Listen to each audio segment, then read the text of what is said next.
Abisala sa aking nasasakupan at isa na naman ngang video ng katangahan, kabobohan at kabaliwan ni KB ang inyong masasaksihan. For today's video nga ay samahan niyo ako magprito ng isda dahil ayan ang ulam namin ngayong gabi at habang ang isa naman ay busy talaga pagka uwi ng trabaho, ito naman ang kanyang tinrabaho. Saan nga ba kasi galing yan? Yung ginagawa niya na yan.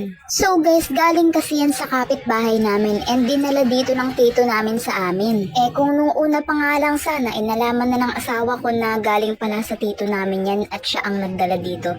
Sana noon pa namin kinuha ito. Oo. At hindi nga sana naulan na ng bongga. Kaya ang nakuha lang tuloy ng asawa ko yung mukhang matino pa naman. At kaya pa talagang ayusin. Ilang araw din pala namin pinatuyo to bago talaga magawa ng tuluyan na ganyan. Grabe, naging repairman na naman nga talaga tong tao na to. Ilalagay nga pala namin dyan yung mga grocery na pinamimili namin at saka yung mga ibang kalat sa kusina namin.